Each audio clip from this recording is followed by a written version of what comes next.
Welcome, Wanderer, to the best starter for patch 030. There have been tons of changes to every single Ascendancy skills and more. And I compiled everything in a nice and neat document, and will add tons of insights of what those changes mean for existing builds and how to make the most use of all these changes for some very broken starter stuff. We begin with the Amazon, and this goes for all Huntress builds or every level build, but Rake Stomping Ground is gone. You cannot hold down that Rake button anymore and absolutely obliterate everything in your path. That's already a substantial nerf to leveling speeds, and we'll have to return to normal skills for leveling, like using Bone Shatter on almost every single character. Second, the Amazon has all been about critical strikes. Chance to hit with attacks can exceed 100% and then gain additional critical hit chance equal to 25% of the excess. That bonus is lowered to 15% of 25, which is technically a significant nerf, but we're also getting tons of new passive clusters that all might have to do something with AC rating, chance to hit. So is it really a nerf? The bigger problem being Lightning Spear. The bolts of Lightning Spear are going down to 5 at any level, from 3 to 8 bolts. At level 17, for example, I had 7 bolts to 2 more. And the 50% damage bonus from using Frenzy Charges is also gone. Now that's unfortunate to lose the 50% more damage, but you're still getting the split towards 3 targets when consuming a Frenzy Charge. Which means, yes, less damage, but more passive nodes again. Yes, less bolts, but at least you're getting the big splitting regardless. Lightning Spear should turn out to be weaker, but Lightning Spear was also completely bonkers broken OP, so I guess that's fine. All in all, with the Amazon lowering of the crit hit chance, that was kind of what the character was about. That was why we played the Amazon, unless there's significant passive clusters coming. I don't see a reason to start with her. Especially since they also nerfed Spearfield, which used to be one of my favorite skills. It now deals 80% less damage in the first 0.5 seconds of its duration, which means if you're spamming Spearfield into a boss, it always deals 80% less damage, and then probably the rearm would also deal less damage unless it counts to the total duration. And we no longer have the unintentionally hitting 300% more damage after 0.5 seconds, which did tremendously help sometimes when the boss just moved into your other spears. That's painful. All in all, it will do more damage. I'm not sure if it's going to turn out ahead or behind, but it seems like Spearfield is going to be sadder than awesomer. And before you ask, this document is also linked in the top comment of this stream. Now over to the Tactician, and this is where it gets interesting because we're getting cannons ready with +1 totem. And I already did play a totem Tactician in Dawn of the Hunt. With the artillery ballista, you put them down and then they're just outputting massive damage, overwhelming the complete opposition, tier 15, 16, no problem, arbiter easy mode. And usually, Cannons Ready was not really worth to be played. Skills used by totems have 30% more skill speed, but totems only shoot when I attack. So I have to summon totems, and then I actually have to use a fast attacking skill to have them attack as well. There is a difference coming with the Third Edict. We're getting that +1 totem, and we also get a totem called the Mortar Cannon. Raise a cannon totem which uses socketed grenade skill with significantly improved cooldown recovery rate. This cooldown recovery rate refers to when you throw out grenades that they then have to recover their cooldown to throw out again. Now the thing is, I can already summon 3 totems with the bonus totems here and the bonus totems there. Plus, Cannons Ready will also give me more totems. And the Tactician itself gives all the attacks from allies in my presence 25% bonus attack damage according to my weapon. Plus, they did actually change how Explosive Grenade works, because Explosive Grenade can now consume heat to gain 50% damage as fire damage. That heat you have to generate with Rapid Shot. Now let's look at the bigger picture. We have the Cannons Ready that gives us 1 totem that only has our totems shoot when I shoot, which currently isn't too exciting because you have this little charge up before it goes out, right? But now the Rapid Shot no longer has a delay before firing bolt, doesn't have less reload speed, has 100 max ammunition, and it produces heat as you're shooting out. Now that heat will then be consumed by your totems shooting out explosive grenades, which means I'll walk up, plonk down 4 totems, then go for Rapid Shot, instantly blasting out, and my totems are just going to create a grenade death field of doom. Very interesting. The artillery ballista and the siege ballista that you have seen me use there now also use your weapon for their damage instead of having their own base damage. So if you have a very good crossbow they'll do more damage than ever.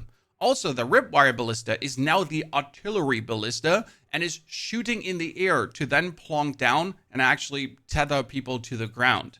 While the Polished Gear Notable, which currently says gain 100% armor's extra stun threshold and 100% evasion rating extra element threshold, will say 20% of armor is now deflect. Deflection being the new evasion thing, where you can also make sure to not take spell damage and area damage. Oh boy. And if you do actually want to use Unleash Hell, the damage of this skill where you shoot from behind you with command death from above, that is pretty much triple buffed in damage. Tactician already get 2 pluses from me, but what about the Blood Mage? Because that one get 4 pluses. It's really cool. Sanguinancy is now free to allocate. The problem with Blood Mage has always been that your first 2 points are more max life and getting the Sanguinancy skill, which has your skills gain base life cost equal to base mana cost. And then you only get life remnants on critical hits or killing enemies. Now you actually get life remnants on hitting. You just hit. Every 2 seconds you are guaranteed to get a life remnant on hitting someone. And instead of starting with this life node, you start with Sanguinancy, and you don't even have to put a point in there. It's for free. So you choose this for free, and then you can instantly go into Gore Spike, into Vitality Siphon, Blood Barbs, Between the Cracks, Open Source, right? You like huge buff. Instead of wasting these 2 points, you get to invest points and take more nodes down the line. The Between the Cracks is also altered. Right now it says critical hits ignore monster armor, which is really good. Instead, now it says, provides gain 1 life flask charge per 4% life spent. The more life I spend, the better it is. If you now reach maximum life charges, you consume 40% of them, which means you want to have a potion with a lot of charges up here, and gain 1% of damage as physical damage for 3 seconds per charge consumed this way. That's huge. If we're looking for playing a Bone Splinter, Bone Cage, Bone Storm kind of bleed, Blood Mage, potentially, with insane damage potential. And Open Source, instead of your courses have infinite duration, now says enemies have 15% health reserved. Every enemy has 15% less health. Now, I don't like that much, because I would rather do more damage and blast that 15% away than have them have 15% less health. All in all, this should catapult Blood Mage up there to be a top contender. Now, Ritualist is a bit on the sadder side. It says sacrifice nodes combined into 1. That is certainly a buff, but it doesn't make it too exciting. The reason to play Ritualist is usually take reduced maximum mana, then go for bonus ring slot, increased attributes, and increased bonus gain from equipped rings and amulets. Amazing. We love that.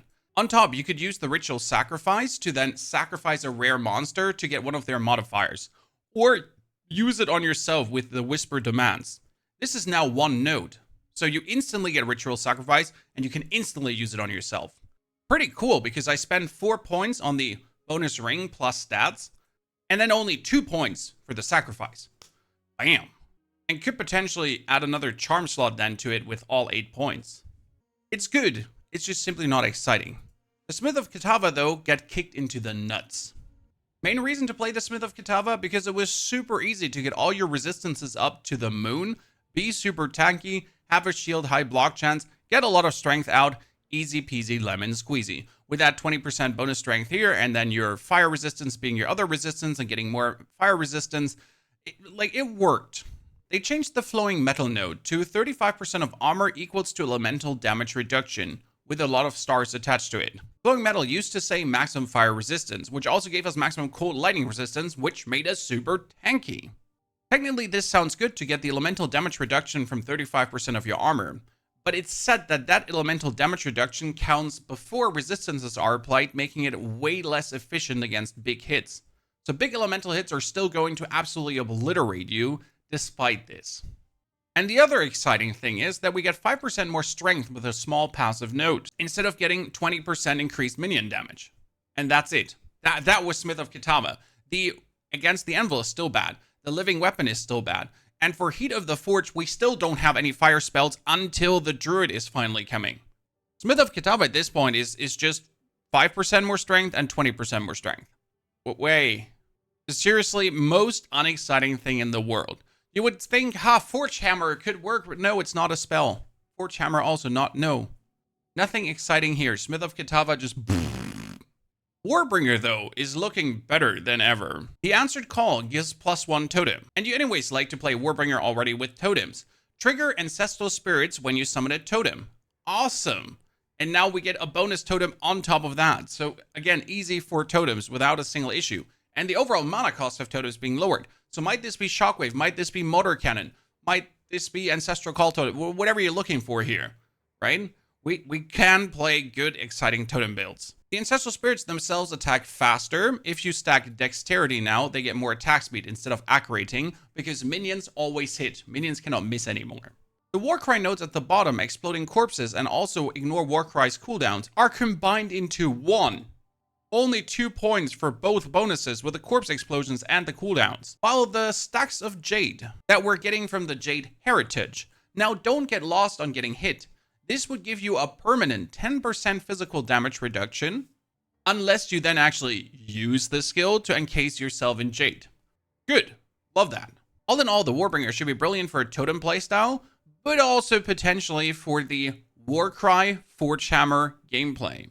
Because yes, Warrior itself, the Titan, the Smith, whichever it's going to be, is going to get the new skill, the Forge Hammer, that you throw in, then with a Warcry you make it explode, and with slam attacks you go for fire whirly twirlies. What about the Titan though? That one is completely untouched. You still have a stupid backpack, you still get the 50% small passive increase, we're still getting maximum life, and actually with the bonus chance for aftershocks, that your slam skills cause aftershocks, this might be very intriguing for the fissure build as well. Because fissures can aftershock to make fissures, and fissures now actually go for a triple branch, and then you hit slam skills into the fissures to make them explode again. Might be that Titan is very well placed for a fissure build. The biggest problem that Warrior in general has, that Giant's Blood is nerfed. You can wield two-handed Aces, Maxes, Swords in one hand, triple attribute requirements of martial weapons, and they added that strength nodes, the life gain you get from them, is halved. Which makes me not have 2,204 life. I'll be sadly having less from strength, because right now it gives me 2 life per 1 strength, but that's not what it's looking anymore. That's halved as soon as I have the Giant's Blood on. That's actually significant worse. But on the other hand, we're getting more passive nodes again, and some of these passive nodes could be life related, so I could get more maximum life. Now to the more juicy things. First, the Chronomancer. It has no more Unleash, instead an Agony Curse. We used to use Flood the Echoes with a skill to have then Echo casts happening. Empowered spell repeats 2 times. With the Frost Wall and then throwing in fireballs and going bop, bop, bop, bop, bop, bop, bop, it was really cool. The curse you're getting is going to store damage that you deal to the enemy and then deal the damage again. So we curse, blast away whatever we do, and then bam, the curse explodes for another big dam. And they're changing the Quicksand Hourglass. It now doesn't give you every 10 seconds 50% more cast speed for 5 seconds. No, it gives you a scaling buff of area and attack speed. Area starts as 1%, attack speed starts at 60%. Then it goes up and down. So they're going to meet at 30% area effect and 30% attack speed. Then area effect goes to 60 and attack speed goes down to 1. And then they bounce back forth. So it's like a slider on what you're getting at that point. It fits the Chronomancer thematic like an hourglass turning, but at the same time, it kind of sounds meh and not too exciting. That's why we give it kind of like a plus-minus rating. Sure, the curse could be insane, but that sliding up and down doesn't sound too brilliant. What about the Stormweaver and Deadeye, though? Because both of these are going nuts. First, the Elemental Storm cooldown is down to 3 seconds. Elemental Storm is an ability you get from Tempest Caller. Trigger Elemental Storm on critical hits with spells, and that could be shooting out Frost, Fire, or Lightning. And the second passive of the Elemental Storm is called Rain Dancer. It used to give you 150% Elemental Storm cooldown, so you could spam that harder. Now it actually says +1 limit to Elemental skills, which means that every single orb, Lightning Orb, can instantly be 2. Solar Orb, like any orb you can imagine, like any elemental skill, you can actually suddenly have 2 of that. +1 to the limit. That potentially is crazy. Thank you. And Fourth of the Will, which gave us 1% increased effective arcane surge on you per 25 maximum mana. Already good. Now actually says 20% damage is taken from mana. Okay, that's amazing from a passive skill, so you don't have to take Mind Over Matter or anything. And the surge magnitude for missing mana. So the more you cast, the more efficient your arcane surge is, which means the faster we can cast and the more mana regeneration rate we're getting. Yeah, less mana, more boom. You take damage, you lose mana, you get more mana regeneration the less mana you have. It sounds interesting. But that's not even all of it, because we get Scouring Wind, which says infusion remnants appear again after 3 seconds. Infusion is a new mechanic that many elemental spells interact with. Some skills create infusions of a specific element as remnants on the ground, which can be picked up to grant you the infusion. Other skills can consume these infusions for a specific effect. And with Scouring Wind, we're going to create an infusion, and then 3 seconds later, that exact infusion appears again. Plus, Heart of the Storm is now Refracted Infusion for bonus infusions. Before, Heart of the Storm gave us 40% of elemental damage taken is recouped as energy shield. And now it says a 50% chance when collecting an elemental infusion to gain another from a different element. Haha, so we're going to make an infusion, pick it up, have a 50% chance to get another one. Then 3 seconds later, another infusion is going to pop up where the one was, and then we have another 50% chance to get another one. Wait, that sounds great.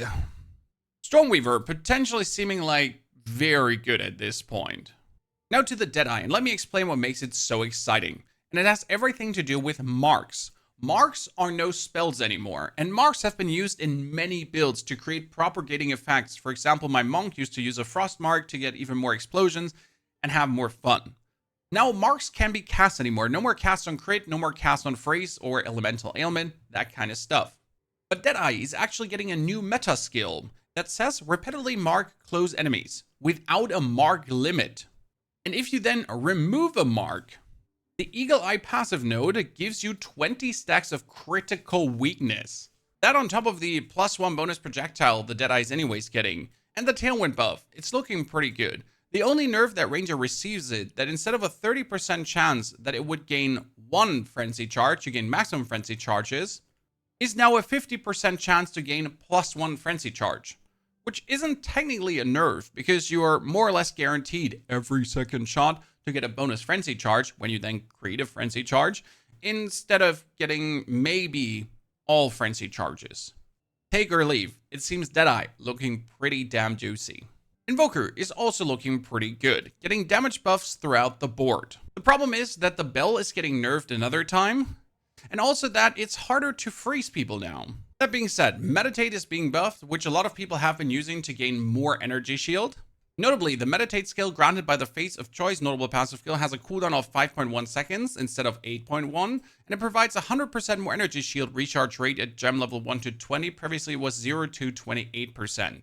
More interesting will be the Elemental Expression though. Creates a fiery explosion, an arcing bolt of lightning, or an icy wave of projectiles. That was good damage, and it was based on your dex, int, or strength what you're shooting out, and trigger Elemental Expression on melee critical hit. So if you're critting away, you're triggering those. The damage scaling is positively nuts now though. We're getting 244 to 366 fire damage instead of 152 and 228. So that's over 140 more. For the cold damage, you're looking at 2 to 300 damage versus 125 and 187. And the lightning now goes up to 477 max instead of 298. Damn, that's looking good. On top, we're also going to be getting a notable that works with unarmed skills. It will allow you to use your quarterstaff skills if you're unarmed as if you're wielding a quarterstaff. Finally, might allow a fully unarmed build with quarterstaff skills and having a good time. This brings us to the Lich, which gets a +++ because it was functionally reworked to actually work now. And everything has to do with Eldritch Empowerment. Currently, the skill says non-channeling spells cost an additional 3% of maximum energy shield. Non-channeling skills deal 30% more damage, and spending energy shield does not interrupt the recharge. Problem here is, it's only non-channeling spells, and if you didn't have energy shield, you couldn't keep casting. The change is now that you always get a 30% damage bonus to all spells if you have 5% max energy shield to sacrifice. If there is no energy shield to sacrifice, you simply don't get the 30% bonus, but you can keep casting until you then have 5% energy shield to sacrifice to get the 30% bonus to all spells, even channel spells, even incinerate. Haha. The same goes for the price of power, which gave non-channeling spells 25% more damage by consuming a power charge. Now that's 40% more damage to all spells, again incinerate, on consuming a power charge. While the Dominion over Flesh now gives you infinite curse duration, instead of being able to curse hexproof enemies. I prefer the infinite curse duration, if I'm honest with you. Huge buff, considering that you finally can use the Eldritch Empowerment the way it was always intended to. The Infernalist is more of a plus minus. The Infernal Hound is getting a bigger ignite radius. It's currently 1.5 meters, and it's going to be 2.5 meters, and he actually still ignites right away instead of getting this flammability stack up that then makes the enemy more likely to ignite and then finally ignite. They're also reworking Pyromantic Pact. Instead of having your maximum mana be replaced by maximum Infernal Flame, it's now twice the mana for Infernal Flame. So we have double the amount of Infernal Flame, which technically makes Seething Body better. Seething Body says, while on high Infernal Flame, you and allies in your presence gain 50% damage as fire damage. And if you have more Infernal Flame, and your Infernal Flame decays 25% slower, so instead of a 50% Infernal Flame decay, it's now a 25% Infernal Flame decay. It's way easier to juggle this 65 to 100% Infernal Flame instead of just right away dropping out of it again. And Demon Form is potentially getting a huge, insane buff. They removed the +5 to all spell skills while in Demon Form. What they changed though is that now your weapons finally count as being in Demon Form. So if you have a wand that actually gives you multiple ranks to spell skills, then that will count as you're in Demon Form. And they're also changing the deal 16% increased spell damage per Demon Flame. Because increased is additive, so it's plus more damage. It's now deal 3% more spell damage per Demon Flame, a multiplier. And a good Demon Flame build could sit around 200 Demon Flame. That would be 600% more damage, not increased damage, more multiplicative damage. Potentially pretty effing nasty. The Pathfinder is completely ruined, at least when it comes down to concoctions, because the main plan with concoction was skill into it, throw concoctions, do massive damage, and use them as your main skill. Now with the Pathfinder changes, every concoction is a payoff right now. For example, the poisonous concoction can't poison anymore, it can only make poison explode. So you need to pre-poison an enemy, throw the acidic concoction, that's now acidic concoction instead of poisonous one, and boom, explosion. The bleeding concoction lost 200% bleed magnitude, but aggravates bleeding. You get aggravated bleeding when the enemy moves. You can aggravate bleeding with critical strikes. What is this? 200% bleed magnitude lost? Awful. All in all, concoctions are moving more into a payoff skill instead of being a main skill. And that's personally boring. The only good thing that the Ranger has left currently is more poison and generally poison stuff. Maybe with some of the new poison skills, yes. And actually, the 30% of evasion rating also grants elemental damage reduction is now 50% of evasion rating also grants elemental damage reduction. Maybe a poison Pathfinder still down the line. That usually requires tons of uniques though, which makes it not too exciting for starting. Witch Hunter is completely untouched. If you like to play Witch Hunter, if you like to play Merc, if you like to play grenades, if you like to throw around crossbows, if you like to, yeah, it's there. The Gemling Legionaire, though, was hit, but it's more a buff than a nerf. Instead of getting 30% less cost of skills, and skill gems have 30% more attribute requirement, you get Thaumaturgical Dynamism. It says every 8 seconds you get a free charge, Endurance Power Frenzy. Now if you could reduce this 8 seconds to lower, it might be very good. The more interesting part is the Gem Studded provides passive buffs. Gem Studded is the notable that says you can use each type of support gem an additional time. You can do that anyways now, as many times as you want. Instead, Gem Studded now says, if you have more red gems than blue or green gems, and that's counting all your support gems together, hits against you have no critical strike damage bonus. Or, your skills have 30% less cost if you have more blue gems, and with green, 40% less movement speed penalty from using skills while moving. The first two are pretty damn good, I reckon. Especially since you're going to take integrated efficiency anyways, which says skills gain 20% increased crit hit chance per socketed blue support gem, they gain more damage per socketed red, and gain more increased skill speed per socketed green. So you anyways are going to work around with this and now potentially don't take high critical strikes anymore, or have all your skills just right away be cheaper if you play something with extreme high costy skills. To the Acolyte of Chayula, which is finally useful. And not only useful, actually crazy. The reality rending node says chaos damage leeches now. Before it was giving us bonus chaos damage. Having all our chaos damage though leech is definitely better. Then we get Lucid Dreaming, which used to say effect and duration of Flames of Chayula on you is doubled. Instead, you can force flames now to be a specific color. Red giving you bonus life, blue was bonus mana, and then purple giving you bonus chaos damage stacking buff. And you could go up to 75%, 70%. With Into the Breach, giving your flames an increased effect. And with Quality, you can improve that by another 15%. Holy moly. That's going to make Waking Dream and Lucid Dreaming absolutely mandatory bangers. The Grasp of the Void, which used to give you bonus damage as extra chaos damage per 20 unreserved darkness, is now giving you an evade into leaving behind a mirror illusion that explodes into chaos damage. Not too exciting because I don't just want to roll around evade all the time, I just want to blast away my opponents. That being said, Embrace the Darkness buffed, it has a 5 seconds instead of a 10 seconds cooldown. Embrace the Darkness turned your spirit into darkness, and damage taken is reserved from darkness before being taken from life or energy shield, and that darkness reservation used to last for 10 seconds. And you get more darkness per level, which now is 5 seconds instead of 10. Very good. It gets refreshed faster, you take less damage. Plus, Inner Silence is now Deepening Shadow and gives you more darkness, so you can reserve more, and then it refreshes faster. The real interesting part is up here though with Ravenous Doubts. It said Mana Leech recovers based on other damage types as well as physical damage. Don't care about that because we have now chaos damage leeches. Ravenous Doubts is now called Inner Turmoil, granting you 1 volatility stack on inflicting an elemental ailment, and you take no damage from volatility. And Volatility says, Volatility detonates after 4 seconds, dealing 100 physical damage to you per volatility. For 10 seconds after detonation, you gain 1% of damage as chaos damage for each volatility which detonated. Amazing, we're applying elemental ailments, we take no damage from volatility, and we get more damage. This gets topped up by Consuming Questions, also reworked, into chaos damage from hits also contributes to ignite chance, magnitude, freeze buildup, or shock chance changing every 2 seconds. And with a new Black Flame Keystone, this keystone converts fire damage to chaos damage, with this damage contributing to ignite chance and magnitude, and ignites inflicted with fire skills dealing chaos damage. Ergo, we can just do chaos damage leeches now, chaos damage applies then volatility because we ignite our enemies, and that volatility gives us even more damage. Awesome balls. And when the volatility explodes, we also don't take damage from it.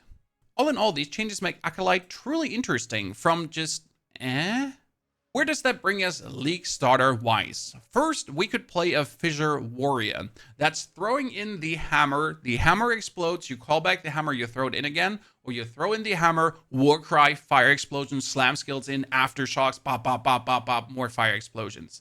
Alternative, a Totem Mercenary with a Tactician and the Mortar Totems. Putting down the totems, rapid fire, having them spew out their payload, and having just a very good time. Then there's the Infernalist, a bit more passive playstyle, but minions can't miss right now. They always 100% hit. And the Skeletal Brutes get a new skill called the Shattering Roar, where they have a Warcry that intimidates nearby enemies to attack them, and it consumes freeze on enemies and allies to do bonus damage. That together with the Frost Mages now being able to make ice armor technically leads to an interesting playstyle that's not so passive and more active actually using their abilities. But I deem that a little bit boring. There's alternative also a Blood Mage with a Bone Bleed Varine where we're going to be using Bone Storm. I heavily tend though towards the Totem Mercenary and the Fissure Warrior, either with the Warbringer or the Titan Ascendancy. Forget about the Submissive Kitava. These two do seem like the two most interesting things that should be great. I know people will tell you that Deadeye is the way to go and you should play Deadeye.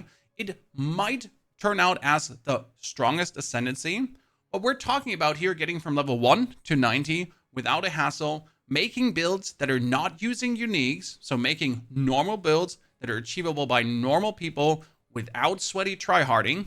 And for this as a starter, I assume the Totem Merc and the Fissure Warrior are going to be brilliant. Then later down the line, we'll obviously play every single Ascendancy. We will make an Acolyte of Chayula. We will try to make a Pathfinder good again. We will do the Infernalist and finally do Demon Form as it just got buffed.